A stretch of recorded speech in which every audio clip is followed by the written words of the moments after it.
Hey guys, welcome back to Resistance Chicks. We're your hosts, Leah and Michelle. So, at the White House Correspondent Dinner, it was bad. What did they actually talk about? Where did it go? What got covered? Well, we're going to give you a little piece of that. It was not pretty. No. The White House Correspondents Dinner host Hasan Minhaj, whatever. His speech, while I couldn't He was their keynote speaker.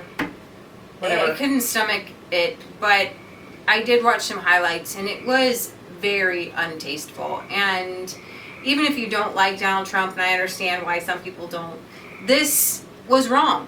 It was morally wrong. It was ethically wrong, and exactly why Donald Trump wouldn't show up there, because it was mean-spirited.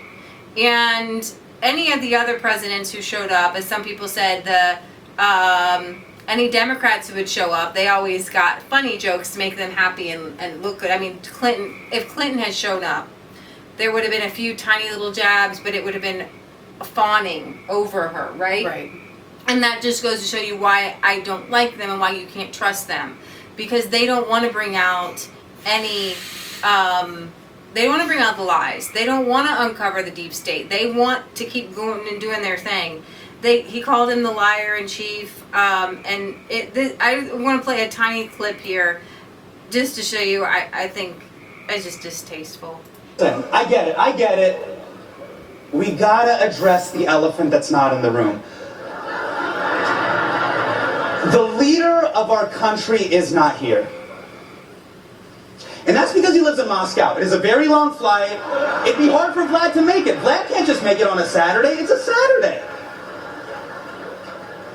As for the other guy, I think he's in Pennsylvania because he can't take a joke. Now, for the 9 people watching on C-SPAN, there also was another elephant in the room, but Donald Trump Jr. shot it and cut off its tail. You know, I don't really have much else to say about that. I just think that if you can't see how inappropriate. When I watched this, I asked Leah, I was like, what would have been this comedian's shtick if Donald Trump had been there? It actually still would have been a ripping of Donald Trump. Right. And why would Donald Trump have shown up to just be ripped up one side and down the other, and to have his own son made fun of? Right. Okay, so now Mike Pence wanted to be here tonight, but his wife wouldn't let him because apparently one of you ladies is ovulating. So, good job, ladies. Because of you, we couldn't hang out with Mike Pence.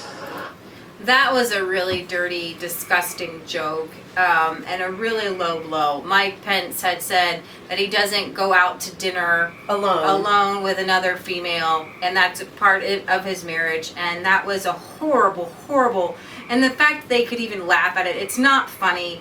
This isn't funny, and, you know, it's like he makes the jokes about Russia where we know that that's not even a thing. Well, hang on though. I want to go back to when he was talking about Mike Pence's wife, and he's like, she wouldn't let him.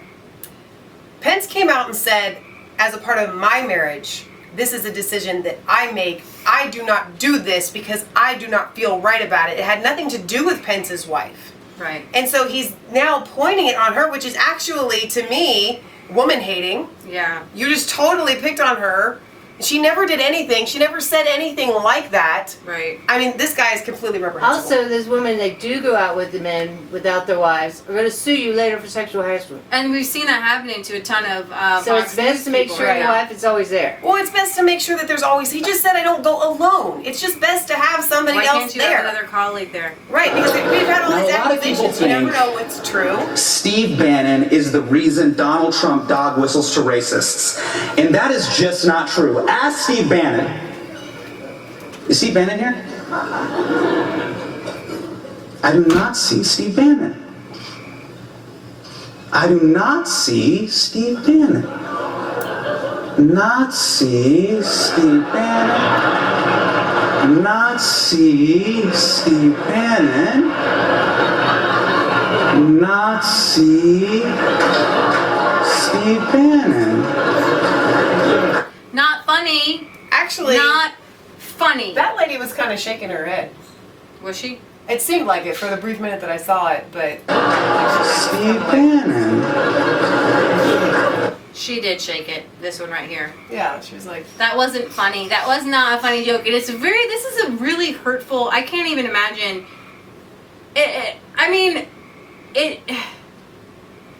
Of course, this is what happens, and we all know this, when you get into a room full of people that are that want to be cool, and then somebody stands up and does things that everybody knows is wrong, but since everybody else is laughing, you laugh too because it's the cool thing to do, and you now have permission to do so, and it's not until after the fact that you realize, wait a minute, that was wrong.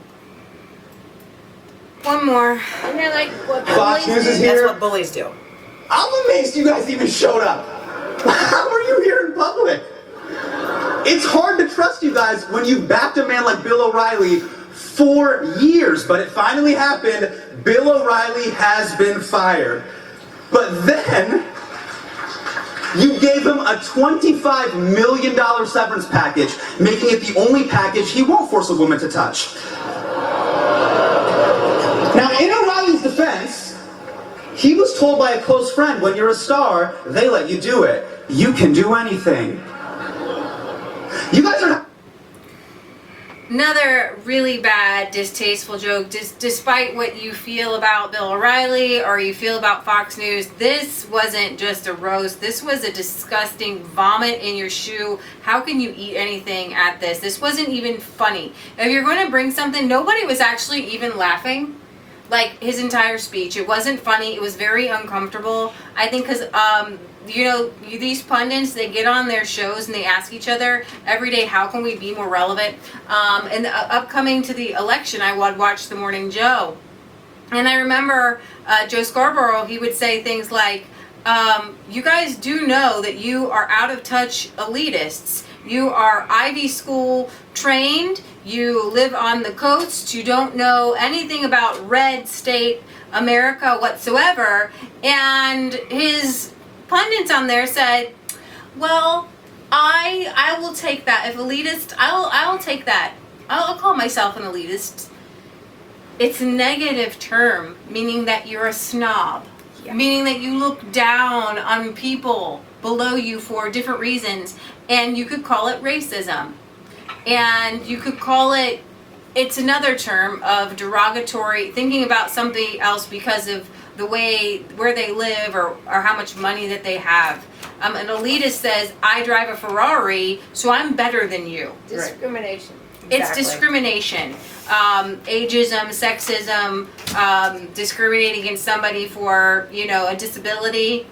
But elitists discriminate against people who don't actually run after money. We don't.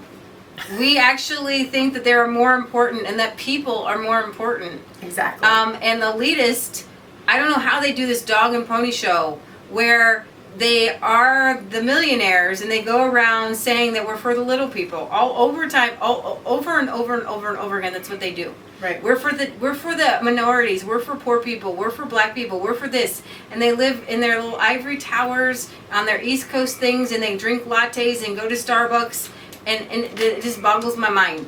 Right. It just boggles my mind. All right, you guys.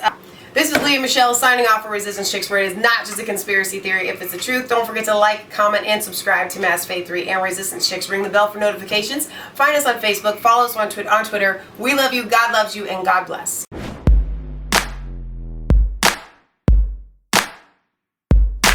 I was cold all alone. No place for home every day. So afraid, but you call